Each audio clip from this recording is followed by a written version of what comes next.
નમસ્કાર દર્શક મિત્રો, રિયલ સમાચારમાં આપનું હાર્દિક સ્વાગત છે। સમાચારો શરૂઆત કરતા પહેલા એક નજર કરીએ આજના મુખ્ય સમાચારો પર।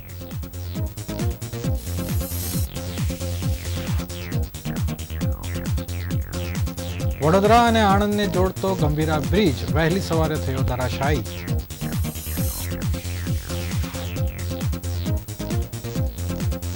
સુરત ડાયમંડ એસોસિએશન દ્વારા છઠ્ઠા ડાયમંડ એક્સપોનું આયોજન।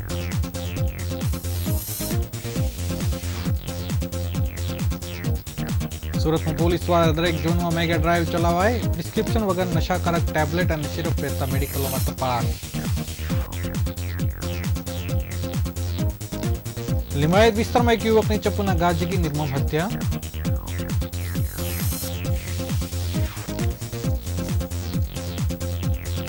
ઓનલાઈન ગેમમાં 12 લાખ હારી જતા ચોર બનેલ યુવક પકડાયો।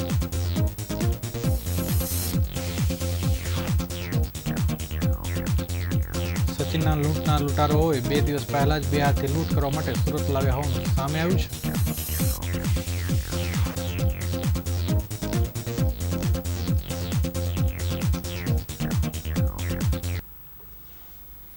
સમાચાર વિગતવાર જોઈએ।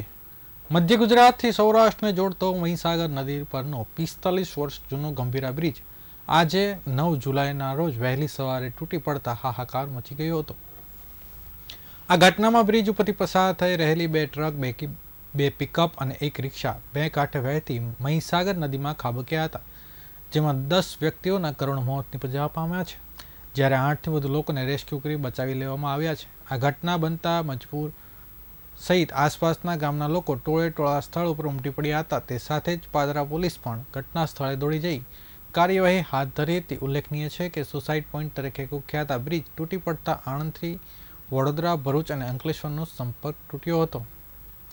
દુબઈના દુર્ઘટના બાબતે માર્ગ મકાન વિભાગના કાર્યપાલક ઇજનેર NM નાયકવાલાએ જણાવ્યું કે અમારા રિપોર્ટમાં બ્રિજમાં મેજર ડેમેજ ન હતું, પુલ જર્જરિત નથી, તો PM અને CMએ પણ દુર્ઘટનામાં મૃતકના પરિવારજનો અને ઈજાગ્રસ્તો માટે સહાયની જાહેરાત કરી છે।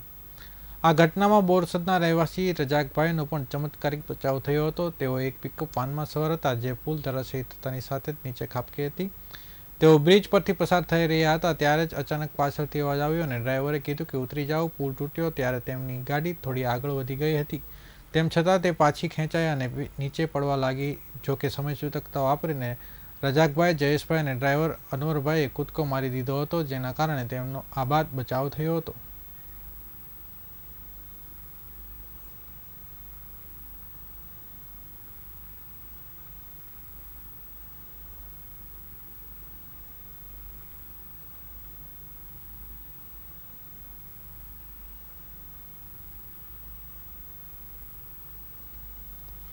સુરત ડાયમંડ એસોસિએશન દ્વારા છઠ્ઠા ડાયમંડ એક્સપોનું આયોજન કરવામાં આવ્યું છે। આગામી તારીખ 11, 12 અને 13 જુલાઈના રોજ અવધ ઉટોપિયા ડુમસ ખાતે આ એક્સપોનું આયોજન કરવામાં આવ્યું છે। આ એક્સપોમાં લૂઝ ડાયમંડના નેચરલ લેબગ્રોન જ્વેલરી તેમજ મશીનરી, સોફ્ટવેર, ટેકનોલોજીના મળી કુલ 73 સ્ટોલ મૂકવામાં આવશે। આ ડાયમંડ એક્સપોથી હીરા ઉદ્યોગની સ્થિતિ સુધારવાની આશા સૌ લોકો સેવી રહ્યા છે। સુરત ડાયમંડ એસોસિએશનના પ્રમુખ જગદીશભાઈ ખૂંટે જણાવ્યું હતું કે સુરત ડાયમંડ એસોસિએશન કમિટી દ્વારા ભારતના મોટા શહેરો જેવા કે મુંબઈ, જયપુર, દિલ્હી, ચંદીગઢ, અમૃતસર જેવા વિવિધ મોટા શહેરોના રોડ શો કરી રૂબરૂ જઈ એક્સપોમાં આવવા માટે બાયર્સને આમંત્રિત કર્યા હતા। વિદેશમાં હોંગકોંગ, અમેરિકા, કેનેડા, દુબઈ વગેરે જગ્યાએ રોડ શો કરી બાયર્સને આમંત્રણ આપવામાં આવ્યા છે। સુરત ગુજરાત શહેરના જ્વેલર્સ અને જ્વેલરી મેન્યુફેક્ચર્સને રૂબરૂ મળી કાર્ટ્સ સુરત ડાયમંડ એક્સપોની વિઝિટ કરવા માટે ખાસ આમંત્રિત કરવામાં આવેલ છે। આ સાથે દેશના મોટા જ્વેલર્સને પત્રો લખી આમંત્રિત કરવામાં આવ્યા છે।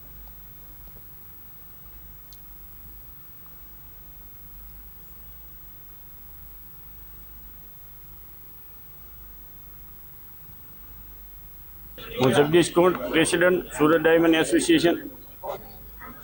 અમે હર સાલ જે લૂઝ ડાયમંડ કેરેટ એક્સપો કરવા જતા હોય છે, એના ભાગરૂપે આ અમે 6th એડિશન રજૂ કરવા જઈ રહ્યા છીએ। ત્યારે આ વખતે વેન્યુ અમારું અવધ ઉટોપિયા ડુમસ રોડ ખાતે રાખવામાં આવ્યું છે। 11 તારીખે અમારું ઇનોગ્રેશન છે સવારે 10 વાગ્યે। તેમાં પણ આપ સૌને હાર્દિક આમંત્રણ આપું છું। અમારા કન્વીનર દ્વારા એક્સપોના દેશ અને દુનિયામાં રોડ શો કરવામાં આવ્યા છે। અને વધુ વધુ લોકોના બાયર્સના કોન્ટેક્ટ કરવામાં આવ્યા છે. અમને અપેક્ષા છે કે વધુમાં વધુ બાયર્સો આવશે અને એક્ઝિબિટરો જે અમારા બૂથ રાખ્યા છે અમારામાં વિશ્વાસ રાખીને તેમને પણ સારો એવો વેપાર મળશે એવી અપેક્ષા રાખી છે. Thank you. સુરત શહેરમાં ડોક્ટરના પ્રિસ્ક્રિપ્શન વગર નશાકારક ટેબ્લેટ અને સિરપનું વેચાણ થતું હોવાનું સામે આવ્યું હતું. દરમિયાન આજે સુરત શહેરમાં પોલીસ દ્વારા દરેક ઝોનની અંદર મેગા ડ્રાઈવ યોજવામાં આવી છે. ડીસીપી કક્ષાના અધિકારીઓએ આ મેગા ડ્રાઈવમાં જોડાયા છે. સુરત શહેરમાં મેડિકલ સ્ટોર પરથી ડોક્ટરના પ્રિસ્ક્રિપ્શન વગર નશાકારક ટેબ્લેટ અને સિરપનું વેચાણ થતું હોવાનું અગાઉ સામે આવી ચૂક્યું છે. ત્યારે આજે સુરત શહેરમાં પોલીસ દ્વારા મેગા ડ્રાઈવનું આયોજન કરવામાં આવ્યું હતું. 6 ઝોનમાં પોલીસ દ્વારા મેગા ડ્રાઈવ યોજવામાં આવી હતી. પોલીસની અલગ અલગ ટીમો દ્વારા મેડિકલ સ્ટોર પર જઈને તપાસ કરવામાં આવી રહી હતી. ડીસીપી કક્ષાના અધિકારીઓ મેગા ડ્રાઈવમાં જોડાયા હતા. એસઓજી પોલીસની ટીમ દ્વારા પણ ફૂડ એન્ડ ડ્રગ્સની ટીમને સાથે રાખી અલગ અલગ મેડિકલ સ્ટોર પર જઈને તપાસ કરવામાં આવી હતી.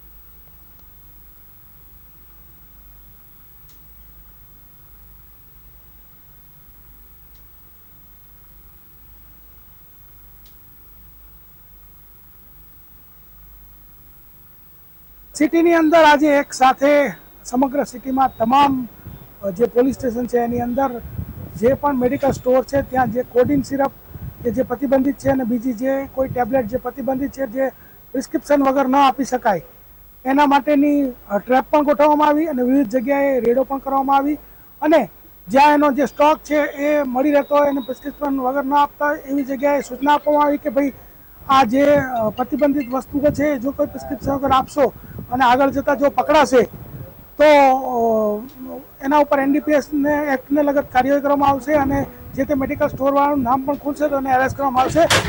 એનડીપીએસ એક્ટ છે 20 વર્ષની સજાની જોગવાઈવાળો ગુનો છે.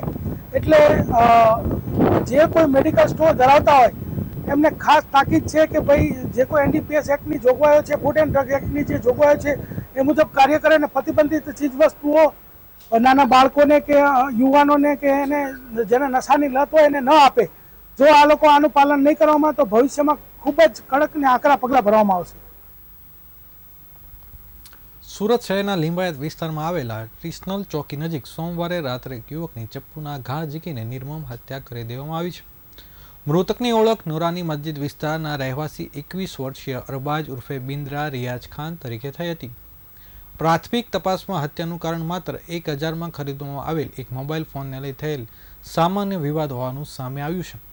પોલીસ તપાસમાં બહાર આવ્યું છે કે અરબાજે આરોપી અનવર પાસેથી 1000માં એક મોબાઈલ ખરીદ્યો હતો. જોકે બાદમાં અરબાજ આ મોબાઈલના બદલામાં અનવર પાસેથી વધુ પૈસાની માંગણી કરવા લાગ્યો હતો, જેને લઈને બંને વચ્ચે બોલાચાલી થઈ હતી. આ વિવાદ એટલો ઉગ્ર બન્યો કે અનવરે પોતાના અન્ય 2 સાથીદારો સાથે મળીને અરબાજ પર ચપ્પુ વડે હુમલો કર્યો અને તેની હત્યા કરી નાખી હતી.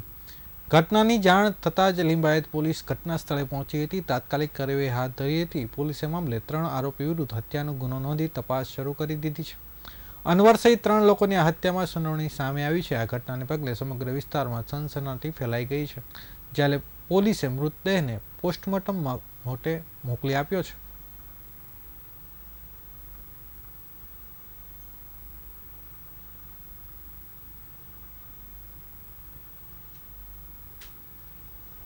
મોબાઈલમાં 3 પત્તીની ઓનલાઈન ગેમમાં 12 લાખની રકમ હારી જતા યુવકે ઘરમાંથી પિતાને કાઢી મૂક્યો હતો. પિતાએ કાઢી મૂક્યો હતો. આથી યુવકે ઓફિસ અને દુકાનોમાંથી એસીના આઉટડોર ચોરી કરવાનું શરૂ કરી દીધું હતું. પકડાયેલ ચોરનું નામ ચેતન રમેશ લખાણી, શિવાય હાઇટ સરથાણા જકાત નાકા અને મૂળ જાળિયા ગામનો વતની છે. ત્યારે અત્યાર સુધીમાં તેણે 11 એસીના આઉટડોર ચોરી કર્યા છે. ચોરી કરેલ એસીના આઉટડોર તે 3-4 હજારમાં વેચી દેતો હતો. ક્રાઇમ બ્રાન્ચે સીસીટીવીના કેમેરા અને ખાનગી બાતમીના આધારે ચંદ્રશેખર આઝાદ બ્રિજ નીચેથી પકડી પાડ્યો છે. સરથાણા અને પુણા વિસ્તારની હદમાંથી એસીના આઉટડોરની 4 ચોરીઓ કરી છે. જ્યારે અન્ય આઉટડોર ક્યાંથી ચોરી કર્યા તે અંગે પોલીસ તપાસ કરી રહી છે. વધુમાં પોલીસે જણાવ્યું કે આરોપી પહેલા નોકરી કરતો હતો. જોકે તે મોબાઈલમાં 3 પત્તી ગેમ ઓનલાઈન રમતો હતો. ઓનલાઈન 3 પત્તી ગેમમાં તે 12 લાખની રકમ હારી ગયો હતો, જેમાં તેને દેવું થઈ ગયું હતું. લોકો ઘરે રૂપિયાની ઉઘરાણી કરવા આવતા હોવાથી પિતાએ તેને ઘરમાંથી કાઢી મૂક્યો હતો. એસીના આઉટડોરને ખોલીને તે ખંભે ઉચકીને ચાલી ગયો હતો. અત્યાર સુધીમાં આરોપી 11 એસીના આઉટડોર વેચી માર્યા હતા. આ તમામ પોલીસે દુકાનદાર પાસેથી કબજે કર્યા છે.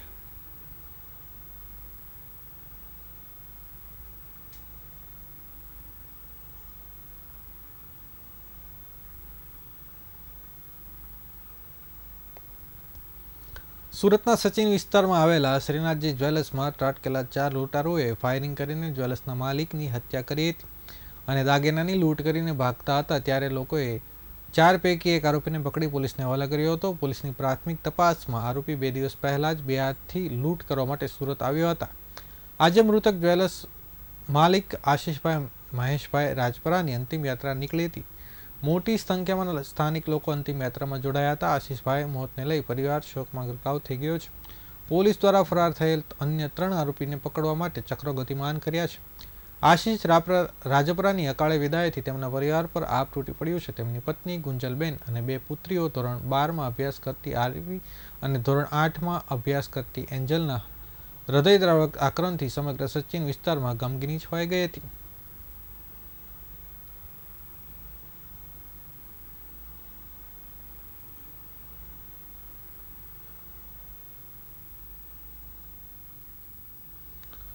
સુરત શહેર ક્રાઇમ બ્રાન્ચે નર્મદા જિલ્લામાં આવેલી આમલેઠા પોલીસ સ્ટેશનમાં નોંધાયેલ એનડીપીસી કેસમાં વોન્ટેડ આરોપી સંતોષ ઉર્ફે શાપા ઉર્ફે સાપા ઉર્ફે સુશાંત પરિડાને લસકાણા વિસ્તારમાંથી ઝડપી પાડી.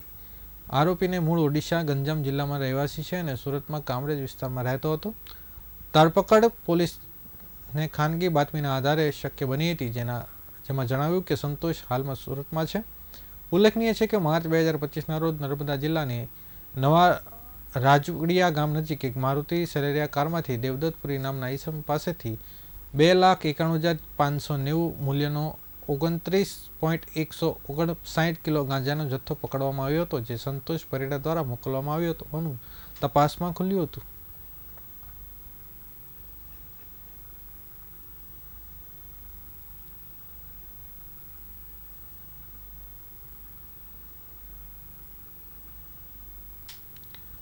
સમાચાર પૂર્ણ કરતા પહેલા ફરી એક વખત નજર કરીએ આજના મુખ્ય સમાચારો પર.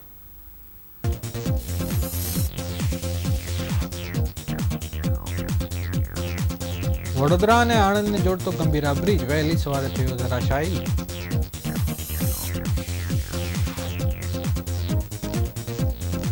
સુરતમાં ડાયમંડ એસોસિએશન દ્વારા 6ઠ્ઠા ડાયમંડ એક્સપોનું આયોજન.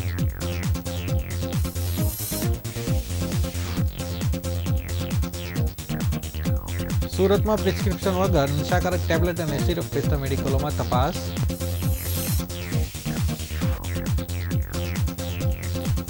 લિંબાયત વિસ્તારમાં એક યુવકની ચપ્પુના ઘા ઝીકી નિર્મમ હત્યા.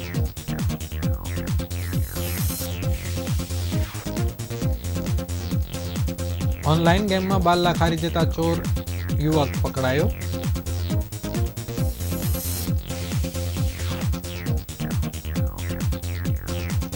સચિન લૂંટના લૂંટારો 2 દિવસ પહેલા જ બિહારથી લૂંટ કરવા માટે સુરત આવ્યા હોવાનું સામે આવ્યું.